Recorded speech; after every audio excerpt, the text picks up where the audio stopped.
Hello అండి, నా పేరు doctor Suma, consultant 39 fertility centre Vijayawada. సంతానలేమి సమస్యకి ఆడవాళ్ళలో ఎండోమెట్రియోసిస్ అనేది ఒక మెయిన్ రీజన్. ఎండోమెట్రియోసిస్ అంటే ఏంటి, ఇది ఎందువల్ల వస్తుంది, దీని సిమ్టమ్స్ ఏంటి, అండ్ ఇది ఉన్నప్పుడు నెక్స్ట్ ప్రెగ్నెన్సీకి మనం ఎటువంటి ట్రీట్మెంట్ తీసుకోవచ్చు అనే దాని గురించి డిస్కస్ చేద్దాం.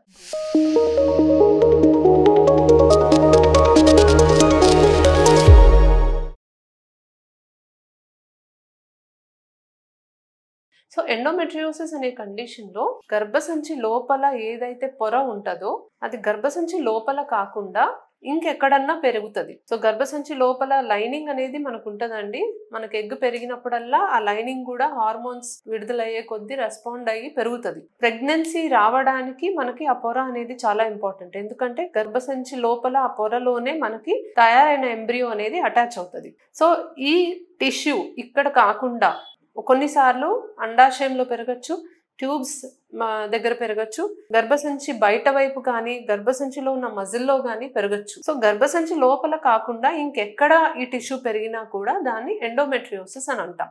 మోస్ట్ కామన్ గా ఎండోమెట్రియోసిస్ అనేది గర్భసంచిలో కాకుండా మనకి అండాశయంలో ఎక్కువగా చూస్తాం. So ovarian endometriosis most common. So దీనివల్ల ప్రాబ్లమ్స్ ఏంటి? సో నార్మల్ గా గర్భసంచి లోపల పొర పెరిగినప్పుడు ఒకవేళ ప్రెగ్నెన్సీ రాకపోతే మనకు మెన్సెస్ లాగా బ్లీడింగ్ అయ్యి అది బయటకు వచ్చేస్తుంది.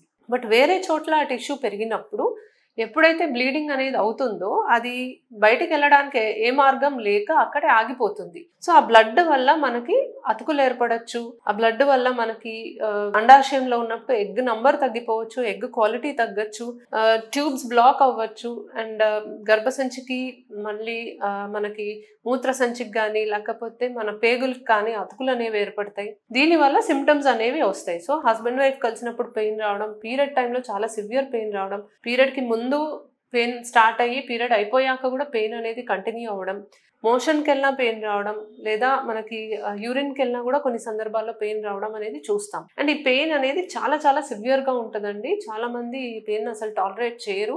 ఎన్ని రకాల మెడికేషన్స్ వాడినా కూడా చాలా మటుకు ఈ పెయిన్ అనేది కంట్రోల్ అవ్వదు. ఒక మెయిన్ ప్రాబ్లం ఈ ఎండోమెట్రియోసిస్కి ఏంటంటే ఇది ఒక్కసారి వస్తే అది ఆల్మోస్ట్ జీవితకాలం అనేది వాళ్ళకు ఉంటుంది. అండ్ ఇట్స్ ప్రోగ్రెసివ్, అంటే వచ్చే కొద్దీ ప్రతిసారి వాళ్ళకి పీరియడ్ వచ్చి వాళ్ళకి బ్లీడింగ్ అయినప్పుడల్లా ఇది ఎక్కడున్నా కూడా ఎండోమెట్రియోసిస్ అనేది పెరుగుతూ వస్తుంది. సో ఈ ఉన్న ప్రాబ్లమ్స్ అన్నిటి వల్ల, ఎగ్ నంబర్ తగ్గడం వల్ల, ఎగ్ క్వాలిటీ తగ్గడం వల్ల, ట్యూబ్స్ బ్లాక్ అవ్వడం వల్ల, అతుకులు ఏర్పడి ఈ ట్యూబ్ కి మనకి అండాశయంకి ఉన్న రిలేషన్ అనేది పాడవడం వల్ల, గర్భసంచి లోపల మజిల్లో మనకి ఎండోమెట్రియోసిస్ వచ్చి గర్భసంచి లైనింగ్ పలచబట్టడం వల్ల డెఫినెట్లీ ప్రెగ్నెన్సీ రావడానికి ఎండోమెట్రియోసిస్ అనేది ఎన్నో విధాలుగా అడ్డంగా ఉంటదన్నమాట. సో ఎండోమెట్రియోసిస్ ఉన్నప్పుడు ఫస్ట్ ఇంపార్టెంట్ ఏంటంటే స్టేజింగ్ అనేది చేస్తాం. So A stage of endometriosis లో ఎటువంటి ట్రీట్మెంట్ చేయొచ్చు అనే దానికి వస్తే first 2 stages, stage 1, stage 2 endometriosis లో మందుల ద్వారా కూడా వీళ్ళు ప్రెగ్నెన్సీ ప్లాన్ చేయొచ్చు, లేదా మనము IUI అనే ట్రీట్మెంట్ కూడా సజెస్ట్ చేస్తాం. బట్ ఎక్కువ శాతం స్టేజ్ 3, స్టేజ్ 4 ఎండోమెట్రియోసిస్కి వచ్చినప్పుడు IVF is a better option. So endometriosis ఉన్నా కూడా ప్రెగ్నెన్సీ పాసిబుల్ అండి. కాకపోతే వీళ్ళకి ట్రీట్మెంట్ చేస్తే త్వరగా ప్రెగ్నెన్సీ వచ్చే ఛాన్సెస్ అనేవి ఉంటాయి. పెయిన్ అనేది మరీ సివియర్గా ఉంటే సర్జరీ కూడా మేము కొన్ని సందర్భాల్లో కన్సిడర్ చేస్తాము. బట్ సర్జరీ చేస్తే కంప్లీట్గా క్యూర్ అయిపోతుంది అని కాదు, రికరెన్స్ అనేది ఎక్కువ ఛాన్స్ ఉంటుంది, మళ్ళీ అది బయటపడటానికి కూడా ఎక్కువ ఛాన్స్ ఉంటుంది. సో స్టేజ్ని బట్టి, వాళ్ళకి ఉన్న ప్రాబ్లమ్ని బట్టి వాళ్ళకి ఎటువంటి ట్రీట్మెంట్ సజెస్ట్ చేయాలి అనేది డిసైడ్ చేస్తాం. Thank you.